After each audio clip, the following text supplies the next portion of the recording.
fragmentada, fracturada, por muchas razones, pero entre otras por esta obra de ingeniería social.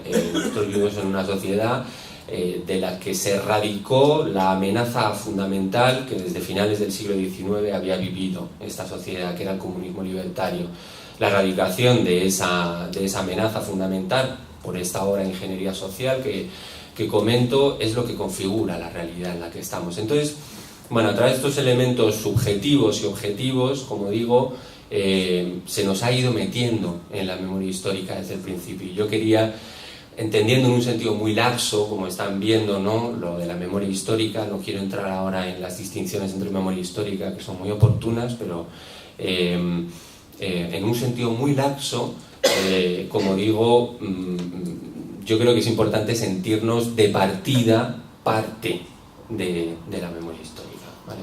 Bueno, espero que se haya entendido más o menos. Un segundito, porque quiero, una vez dicho esto, limitarme al sentido más restringido, ¿no?, y más literal de lo que preguntabais. En la mesa, bueno, yo he llegado o sea, yo me metí un poco en todos estos temas estudiando historia. Creo que estudié historia por todas estas cuestiones que he comentado. Y dentro de mi labor como historiador, pues fuimos dando forma a todas estas inquietudes, mis compañeros y yo, lo fuimos dando forma con un proyecto de investigación, un proyecto no formal, no oficial. Lo único, estuvo ayudado por una subvención del Ministerio para la Presidencia, pero era un equipo autónomo de ninguna institución, en Bustarviejo, en el norte de Madrid, donde estuvimos excavando un penal franquista y las casas de los familiares que acompañaron a los presos durante su reclusión en este lugar, ¿no? Y mis compañeros siguieron un poco en el campo de la arqueología del conflicto, excavando y estudiando contextos vinculados con la guerra y sobre todo con la posguerra, y yo, pues por temas laborales, me fui dedicando a la docencia, me fui apartando un poco de ese tema. En el ámbito de la docencia no pude desarrollar plenamente la cuestión de la memoria histórica por constricciones, sobre todo del programa. Luego vamos a hablar de los obstáculos. Yo me ocupé sobre todo de grupos de segundo de bachillerato, y bueno, aquí la gente joven supongo que recordará cómo es el programa de segundo de bachillerato. Es un programa absolutamente disparatado, ¿no?, en el que hay que cubrir no sé cuántos miles de años de historia. No voy a decir historia de España porque es más disparatado aún pretender que aquello fuera historia de España, pero bueno, miles de años de historia. Y la verdad es que no cabía, era muy difícil meter el tema de la memoria histórica. Y bueno, ya para acabar, me he permitido una excedencia de 2 años, durante los cuales estoy investigando las relaciones entre la escuela y en particular la materia de historia y el pasado reciente, las relaciones, digamos, pues complicadas que hay entre los dos temas. He estado trabajando en Argentina, donde el campo es muchísimo más rico, como supongo que pueden imaginar por las referencias que tienen, y allí, bueno, pues sí se ha podido ver unas relaciones difíciles, pero mucho más fructíferas, y así es un poco como he ido llegando. Muy bien, muchas gracias, Jorge. Yo estuve en Bustarviejo hace 3 o 4 años con Aurora. Efectivamente hicimos una visita que tú nos explicaste, que fue interesantísima, la verdad. Bueno, pues la segunda pregunta sería: ¿qué metodología sigue en su línea de investigación? A lo mejor habéis adelantado algo en vuestra intervención, pero bueno, si queréis complementar, ¿no? Y la tercera la voy adelantando, porque no me creemos. ¿Qué obstáculos creéis que hay para la investigación en memoria histórica, ¿no? Bueno, si abordamos la segunda, volvemos a empezar la ronda con Eduardo. No sé si... A ver. Bueno, yo he contado un poco lo que hace nuestro grupo y por qué estamos aquí, porque en definitiva lo que hacemos es responder a una demanda de gente que quiere bueno, pues conocer dónde están los suyos, ¿no? Yo, de verdad que si pudiera, yo lo haría gratis. El problema es que no es así, no solamente eso, es que lo que hago además vale un pastón. nos gastamos, bueno, un pastón relativamente, claro, para el salario de un profesor complutense es un pastón, para lo que se gastan en otras cosas, la verdad es que me parece que es calderilla, o sea, realmente no es tanto dinero. Pero claro, hace falta tener una decisión. Esto ya lo enlazaré luego cuando me preguntes los obstáculos que hay, ¿no? Entonces, nuestra metodología de trabajo es, o sea, se basa en una cosa, en no dar absolutamente nada, por supuesto. O sea, usted me dice que este es su abuelo, perfecto, tiene perfecto derecho a creerlo y a pensarlo, pero yo no, ni le voy a desmentir, ni voy a decir nada hasta que las pruebas no digan otra cosa. Entonces, bueno, pues con ese presupuesto, al revés que por ejemplo en excavaciones arqueológicas en las cuales intentamos conocer cuál es el contexto para formular hipótesis, en esto no queremos saber nada. Sí me preocupo de saber a posteriori, porque hombre, me produce, ya, pero es más que nada por una cuestión de satisfacción personal, de decir, joder, bueno, pues mira, por lo menos hemos identificado a alguien después de tanta penuria, ¿no? Y tanto esfuerzo, ¿no? No es un trabajo sencillo de hacer. O sea, a nosotros nos ha costado bastante experiencia, por lo que yo sé, la capacidad técnica de desarrollo de este tipo de trabajo solo está en organismos que dependen del Ministerio de Justicia, cuerpos y fuerzas de seguridad del Estado y alguna que otra universidad que hay en España, pero claro, hay que especializarse en ello, ¿no? Entonces, al adquirir una experiencia, uno pues hace que sea es un trabajo un tanto singular, no lo puede hacer cualquiera, a pesar de que las técnicas están un poco en los libros, ¿no? Pero esto no es sota, caballo y rey, tiene muchas posibilidades. Por otro lado, hay cierto tipo de trabajos en la vida que no pueden estar mal, o sea, un piloto no puede equivocarse. Nosotros, digamos que no estamos en ese rango, ¿no? O un cirujano tampoco se puede equivocar, aunque se equivocan y aunque los aviones se caen. Nosotros no estamos en ese rango, digamos, pero lo que nosotros digamos tiene unas consecuencias para las personas, ¿no? Entonces, tenemos que estar muy, muy, muy seguros, por lo cual todo nuestro trabajo se hace por 3 personas independientemente, de tal manera que luego al final solo se da el resultado cuando el trabajo de esas 3 personas coincide. Y finalmente el informe que se hace lo comprueban otras 2 de manera independiente, de tal manera que hasta el final, joder, pues sudamos. De hecho, la razón por la que he llegado un poco apurado a esto ha sido porque esta mañana hemos estado revisando informes porque hay un atasco importante de informes que hay que enviar, ¿no? Entonces, ya os he contado en la primera parte qué es lo que hacemos, cuál es nuestro trabajo. Para precisar un poco más cuál es nuestra metodología y lo que singulariza un poco lo que hacemos, yo destacaría estas 2 cosas, pues la reproducibilidad que os acabo de citar y luego esa otra cuestión de no dar absolutamente nada, por cierto. O sea, tener presente que la memoria, por mucho que a uno le guste y se recree en ella, falla. Esto es muy fácil de comprobar en atestados policiales y tal. Nosotros somos un departamento de medicina legal y tratamos, sobre todo en el campo forense, con unas historias, bueno, muchas salen en las películas, otras no salen en las películas porque no son tan truculentas, pero te demuestran un poco cómo es la condición humana. Y lo que uno da por seguro, pues hombre, no tanto como para decir que no estamos en esta sala, ¿no? Pero a veces la memoria engaña mucho, y es necesario unos instrumentos de corrección que puedan evidenciar que las cosas, que lo que se está diciendo es rigurosamente así. Nada más. Bueno, muy bien, María. Te voy a contar también cuál es la metodología que se siguió para llevar a cabo el proyecto del análisis de los testimonios orales de los brigadistas internacionales.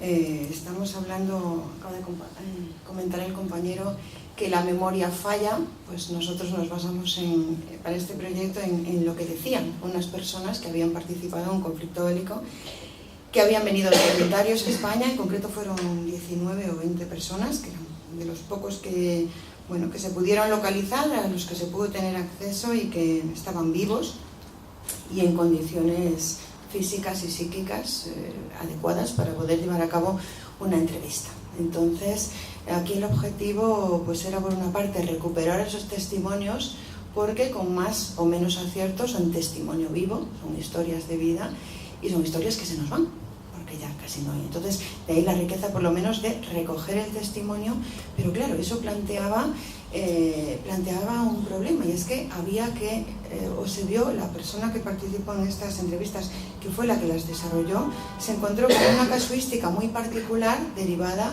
de múltiples factores personales, psicológicos, políticos, que le obligó a organizar muy bien ese trabajo, a prever un plan de desarrollo de las entrevistas y a tener en cuenta muchos factores que se fue encontrando sobre la marcha.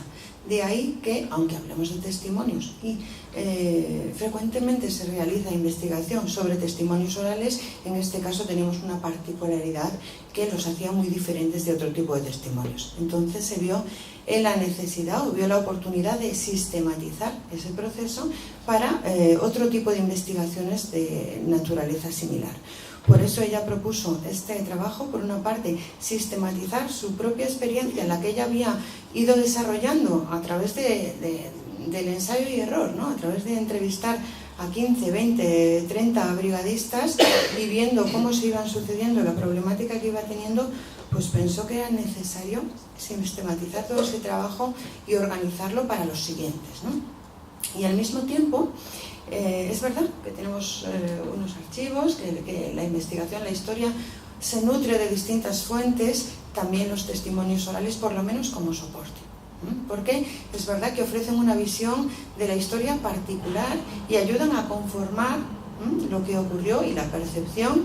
Entonces ayudan a hacer historia esos testimonios. Tienen una problemática que luego hablaremos también en el siguiente apartado, ¿no? Es la inherente a un testimonio personal que está muy condicionado por las circunstancias particulares, más en conflictos tan problemáticos como este, ¿no? Tan difíciles. Y lógicamente la cuestión del olvido y muchos elementos que pueden llegar a distorsionar. Pero en cualquier caso es innegable el valor que tienen los testimonios, porque aportan información que nunca vamos a encontrar y puntos de vista que nunca se van a encontrar en las fuentes institucionales. Entonces, desde luego no como herramienta única, pero sí que ayudan a conformar historia y a conformar otros puntos de vista que no están contemplados en fuentes institucionales y en fuentes documentales, ¿no? Entonces, en coherencia con este planteamiento, se sugiere que el valor de estos testimonios es histórico, es sociológico, a muchos niveles interesa. Entonces, en un mismo testimonio, como están inmersas las circunstancias de cada uno, no solo la historia vivida, no solo los factores ideológicos que ayudan a explicar ese contexto, sino que tiene un valor cultural, que está todo integrado en el mismo discurso, ¿no? Entonces, ¿por qué no ofrecer una visión multidisciplinar de esos testimonios?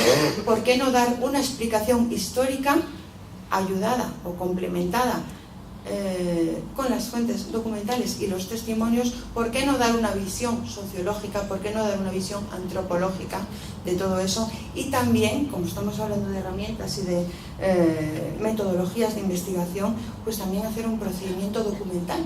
Por supuesto que esas grabaciones que son audiovisuales, tenemos imagen, tenemos sonido, que está grabado, pero está grabado en CDs que están custodiados en un archivo, y que en la ficha catalográfica tendrá sus datos y tendrá un resumen, pero no cuenta nada sobre cómo se sintieron las personas cuando tuvieron que hacer frente a su venida a España, o cómo, bueno, muchísimos factores que están incluidos en esa historia que nos cuentan, que se escapan al análisis documental y que requieren un análisis de contenido que complemente eso y al mismo tiempo ayude a configurar la explicación histórica de los hechos.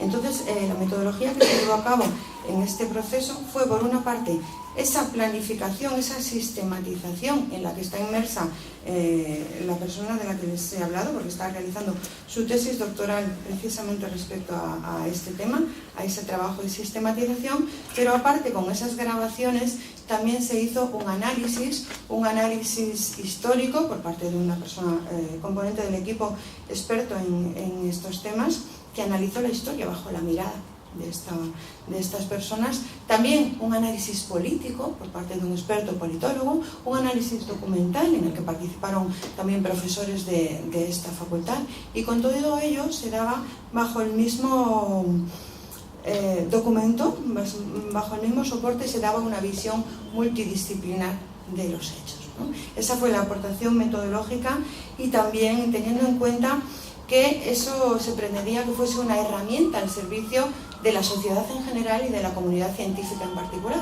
Por eso, paralelamente, no solamente se trata de hacer esos análisis, sino de generar herramientas. Y también en el mismo proyecto se generó una base de datos donde se incluyó toda esta información, enriquecida además con publicaciones que hicieron los propios brigadistas durante su vida, con información sobre las asociaciones memorialistas en las que tuvieron lugar, con aportaciones sobre libros, fotografías familiares, es decir, mucho más rico en un producto que yo no sé si ha visto la luz, creo que no, se depositó al final del proyecto y está completo, pero falta ahora que las autoridades y que el Ministerio, se hizo, no lo he dicho antes, gracias a una subvención del Ministerio de la Presidencia, compitiendo con otros proyectos en el año, que desde el año 2006, y no sé hasta qué año, se han concedido estas subvenciones. Aprovechando esa subvención se consiguieron fondos para hacer esta investigación que nos mantuvo muy ocupados un año entero a 9 personas, ¿no? Entonces eso va a ser uno de los problemas que seguramente salga en esta mesa cuando hablemos de la problemática, ¿no? A la hora de investigar. Es costoso investigar, es trabajoso, y luego no solo investigar, nosotros hemos hecho la investigación, parte de los resultados están en este libro que se publicó, pero parte está en esa base de datos que está hecha y almacenada en un archivo, y parte está en una web organizada de manera básica, porque necesitaría después un proceso de implementación que también se podría poner a disposición pública y a disposición de los investigadores, y que se podría enriquecer además con un análisis comunicativo que a mí personalmente, como estoy en este ámbito de la comunicación no verbal. ¿Por qué? Porque en las entrevistas es riquísima la información que hay no verbal, esos silencios, esos llantos, la bandera está aquí detrás, el apoyo familiar, muchísimos elementos que no forman parte del discurso y de la historia, pero que están ahí y que tienen muchísimo valor. Eso se pierde cuando uno analiza y establece descriptores o hace un análisis histórico de los hechos. Pues sí, la batalla está, pero no solo la batalla, hay muchas más cosas que hay por ahí, ¿no? Entonces, esa riqueza desde un proyecto que aúna distintas visiones y que aúna, esas visiones multidisciplinares, se puede rescatar y da un valor añadido a lo que es una grabación en un CD de 1 hora de una persona que está contando su vida, ¿no? Esa es la metodología, así muy rápido.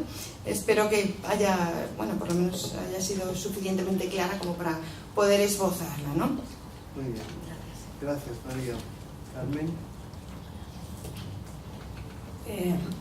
Bueno, yo no he tenido la suerte de María de poder echar mano de esos testimonios orales que ya me hubiera gustado, y he tenido que, tanto el libro que publiqué como algún artículo menor, tuve que echar mano siempre de documentación, muy pegado a los archivos, y ya está, ¿no? Esta es un poco la carencia que yo siempre he visto en mis trabajos, que he llegado un poco tarde.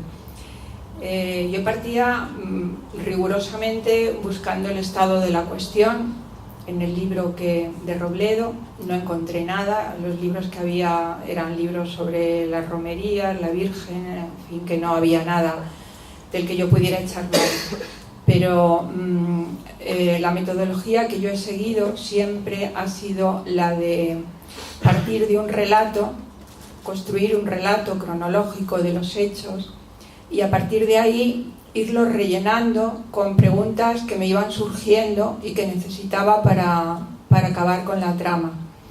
En el caso del libro de Robledo, partí precisamente del trabajo de fin de máster que hice en esta facultad, que se llamaba Fuentes archivísticas de la Guerra Civil en Robledo de Chavela, en el que me había encontrado con una serie documental completa que eran las actas municipales, y a partir de ahí pues fui rellenando todas esas preguntas. No partí como Eduardo de una hipótesis, sino a medida que me iban surgiendo los problemas, pues los iba buscando en los archivos. Y agrupaba las preguntas también en función de los archivos, dada la dificultad que hay para poder llegar a ellos, ¿no? Entonces, si quería saber qué había pasado con los maestros del pueblo, por qué no habían regresado después de la Guerra Civil, pues tenía que ir a los archivos de depuración de los maestros que estaban en el Haga, en Alcalá de Henares. Si quería saber cuándo se había fundado el Partido Socialista, pues tenía que ir a la Fundación Pablo Iglesias o bien también al Haga, en los expedientes de los partidos. Si quería saber por qué a una mujer le reclaman que demuestre la propiedad de unas tierras, pues tengo que echar mano de que en la reforma agraria que hizo la Segunda República no solo estaba medidas para los grandes terratenientes, sino que una de las medidas que en los pequeños pueblos influyó y causó bastante resquemor en los caciques era estaban analizando cómo se había hecho la revolución, en la revolución liberal las tierras comunales. ¿Qué había pasado con las tierras comunales? ¿Quién se las había apropiado? Tenían que demostrar los títulos de propiedad.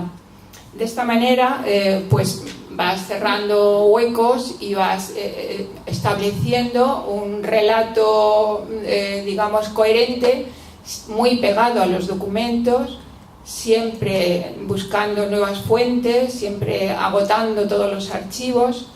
En algunos te dan acceso, en otros no. Me hubiera gustado poder investigar, por ejemplo, en el archivo parroquial. Quería saber cuántas funciones había habido, cuánta gente se había tenido que bautizar después de la guerra, cuántos matrimonios que ya llevaban, se habían casado por lo civil, tuvieron que casarse, pero todo esto estaba absolutamente vedado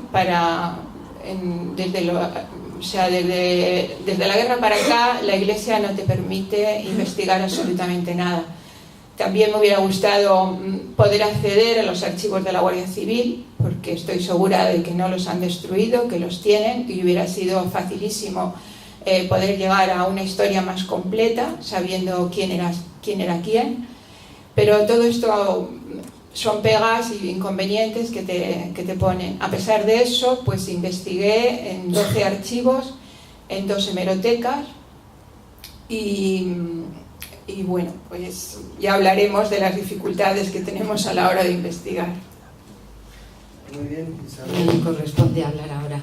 Bueno, pues, a ver, yo no he hecho una investigación en memoria histórica, sí que he hecho algunas publicaciones, realmente poniendo de manifiesto, sobre todo de cara a la documentación que conserva el archivo de la universidad. Creo que fue en el Congreso Internacional sobre Guerra Civil, otra compañera, Mercedes Pérez, y yo presentamos una comunicación, creo que fue en ese sentido como de las primeras que se hacían con las fuentes documentales o los documentos que se encontraban en el archivo de la universidad. Posteriormente, también con ocasión de otras jornadas, pusimos también de manifiesto documentación que conserva el archivo sobre conflictos estudiantiles. Bueno, la Universidad Complutense, todos saben cómo fue de relevante la contestación que hubo desde los años 50, los 60, los 70, frente a la dictadura. Esa documentación, una parte de esa documentación la conserva el archivo, y aprovechamos para también hablar precisamente de esos fondos documentales. Esto fue, creo que en los años principios de los 2000, ya digo que han cambiado mucho las cosas. Era todavía un tema pues con bastante opacidad, y luego otro de mis trabajos, que fue Sin archivo, sin memoria, era mucho más genérico. Realmente era casi más una reflexión sobre lo que ofrecen los archivos, sobre cómo responden a la identidad de los países, de las naciones, y cómo una forma también de aniquilar esa identidad es destruir los archivos. Y bueno, esto hablaríamos largo y tendido. Pero aquí sí que quería enlazar con lo que ha comentado María, porque nosotros también creemos en el valor de las fuentes orales y creemos que tienen un valor importantísimo y que son fuentes de archivo, y por ello no hace mucho desde el Departamento de Historia Contemporánea la profesora Elena Hernández Sandoica, que ya se ha jubilado, manifestó su interés por depositar todo el proyecto de investigación que había llevado a cabo el Seminario de Fuentes Orales, que inició la historiadora María del Carmen García Nieto. Ella también pensaba en la valía que tenían los testimonios de las personas que habían tenido unas vivencias y habían sido parte de una época. Entonces esos proyectos que son guerra civil, mujeres en la guerra civil, represión y franquismo, cárcel de Ventas, incluso un barrio obrero como Palomeras, etcétera, han sido depositados, y efectivamente yo creo que es que tienen un alcance que el testimonio oral o personal puede estar distorsionado, pero sí que hay una dimensión que va más allá, incluso etnográfica. Y bueno, efectivamente esas entrevistas con esos silencios y con personajes famosos, o sea, tengo que comentar que en esas entrevistas se entrevista a Dolores Ibarruri, se entrevista a Irene Falcón, a Rosario la Dinamitera, a Marcelino Camacho, a Ernestina de Champurcín. Bueno, creo que tienen tal valor y que además pueden ser objeto de tantos estudios de investigación, aunque no sean unos hechos tan, digamos, constatados con un sello, con un membrete, etcétera, pero me parece que es muy importante que ese tipo de fuentes también se estén depositando en los archivos y no se pierdan, Bueno, era lo que quería comentar. Gracias, Isabel. Jorge. Bueno, yo al hablar de metodología me parece importante hablar de teoría también, o sea, como si vamos a reflexionar cómo investigamos y qué es lo que hacemos, dar un enfoque general, teórico-metodológico, ¿no? Entonces nosotros nuestros trabajos los hemos concebido, por lo menos esta parte a la que me refería antes de mi investigación, que se ha focalizado en el trabajo arqueológico, los hemos concebido como procesos colectivos, por una parte, procesos colectivos, o sea, procesos participativos, en sintonía con lo que planteaba al principio, ¿no? Si pienso que la memoria histórica es algo que, queramos o no, nos afecta a todo el mundo, lo lógico es que se participe colectivamente en eso, y son procesos colectivos de elaboración o de reconstrucción, vamos a decir, de procesos históricos, o sea, un estudio no meramente técnico para averiguar una serie de datos, sino una reconstrucción histórica en el sentido profundo del término, ¿vale? No solo para entender un episodio o la participación de una persona, sino de procesos históricos que han implicado a mucha gente. Como arqueólogos, lógicamente, nos hemos centrado en la materialidad. Pero bueno, quería insistir un poco en este planteamiento teórico porque toda investigación tiene siempre un planteamiento teórico, por más que a veces se quiera limitar a cuestiones técnicas, y cuanto más explicite creo que mejor. Entonces, bueno, ese sería un poco el planteamiento básico de la investigación. Al hablar de materialidad creo que es importante explicar en unas poquitas palabras, porque no estamos aquí para extendernos al respecto, pero bueno, cuando hablamos de materialidad lo que queremos ver es cómo ha funcionado la materia, la cultura material, la arquitectura, el espacio construido, las condiciones materiales de vida, de trabajo, cómo ha afectado, digamos, la materia a la vida de las personas en contextos históricos específicos.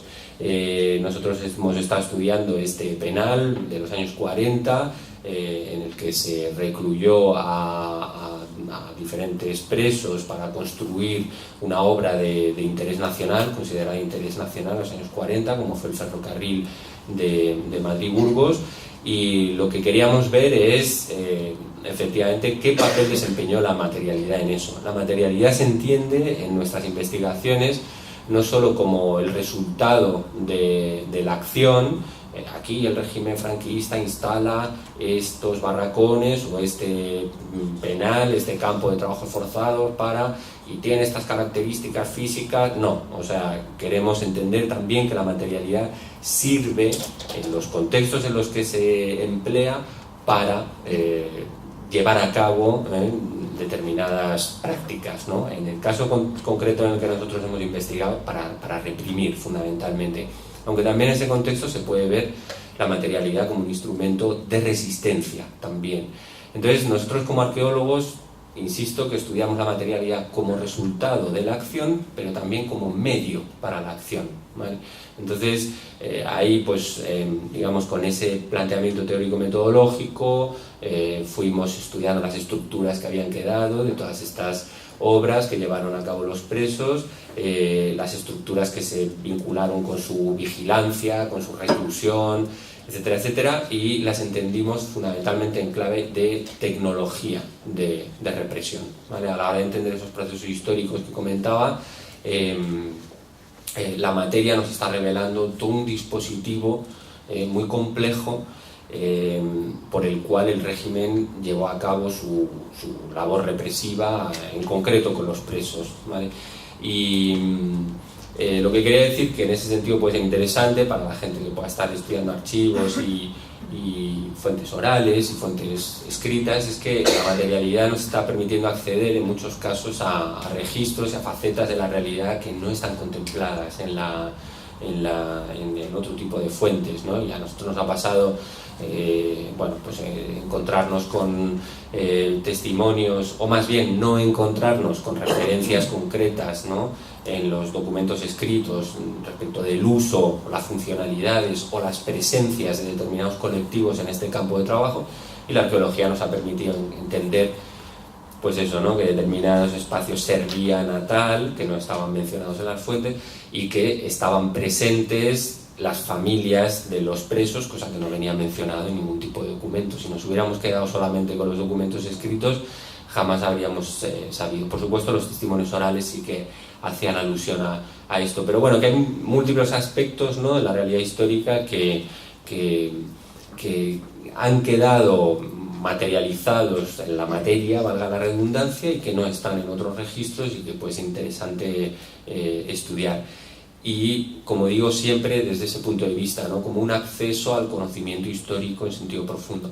Hablaba también de la cuestión colectiva, que de esto hablaré en la última intervención. La metodología, aunque no sea en un sentido técnico, científico, pero forma parte de la manera de trabajar nuestra, ha entrañado pues una reconstrucción colectiva de esta experiencia. Ha sido un trabajo con la comunidad, en el caso de Bustar Viejo, a través de visitas, a través de participación en las excavaciones, a través del diseño también del propio proyecto de investigación, con gente del pueblo, implicada o no en asociaciones de memoria y demás, de manera que es un proceso colectivo, ¿vale?, de investigación. Y acabo ya con lo último. Como luego me he estado dedicando a cuestiones de investigación educativa, pues nada, una mínima mención a que la metodología que he llevado a cabo es una metodología, bueno, propia, digamos, de la investigación social, con trabajo en aula, investigación en profundidad,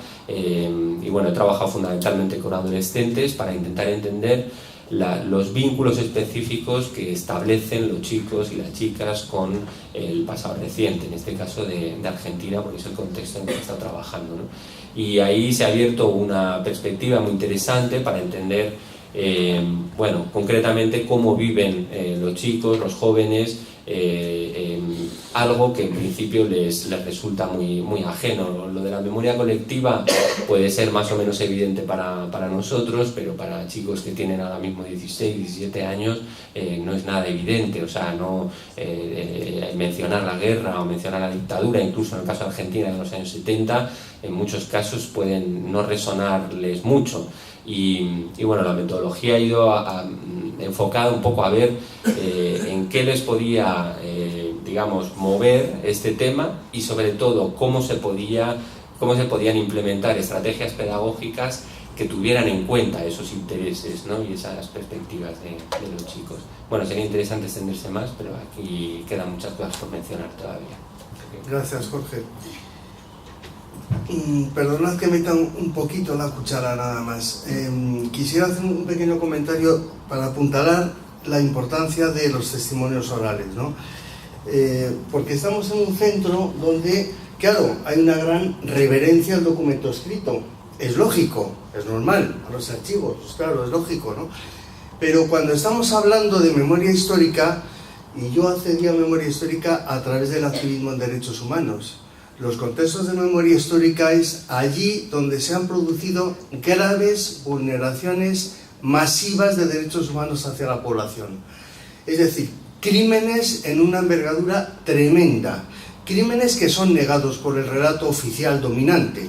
Entonces, ¿qué pasa? Hay documentos falsificados, desaparición de documentos, etcétera, etcétera, etcétera.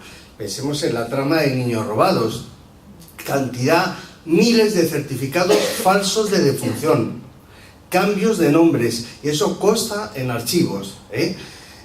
Bueno, pensemos en un fenómeno más actual, ahora está lamentablemente de moda, como la pederastia. No hay documentos escritos. Entonces, imaginemos qué importancia tiene efectivamente el testimonio oral. Claro que un testimonio oral individual se puede poner en duda, pero bueno, para eso están el recurrir a más testimonios, y para eso está en ciencias sociales lo que se llama la triangulación, acudir a diversos métodos, ¿no? No rollo más, y perdonad por la incursión. Tercera pregunta, ¿no? Que estábamos en, ¿qué obstáculos? Aquí a lo mejor hay repetición porque es lógico.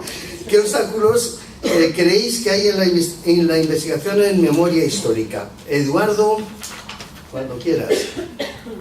Bueno, a ver, cada uno habla según le va en la fiesta, ¿no? Yo, claro, aquí veo que hay... Toda investigación es que depende de lo que estés preguntando. O sea, si no hay una... o sea, tiene que haber una idea de qué es lo que vas a buscar. Entonces, claro, habláis de documentos orales, perfecto. O sea, yo en lo que me dedico, yo puedo hablar de cuáles son las dificultades que tengo yo. Entonces, hablar de las dificultades que tienen otros, pues sería una presunción por mi parte, ¿no? Entonces, las dificultades que tengo yo, pues fundamentalmente la Universidad Complutense en Madrid, o sea, no os quepa ninguna duda. O sea, es que no ha mostrado especial interés en lo que hacemos. O sea, yo siempre digo que nosotros trabajamos en un laboratorio soviético, pero soviético no de los de la Academia de Ciencias de Moscú, no, de los de Asia Central, de alguna república de estas. Lo que pasa es que, claro, con la buena voluntad y las ganas de trabajar y cierto entusiasmo, pues se suplen ciertas carencias, pero nos hemos visto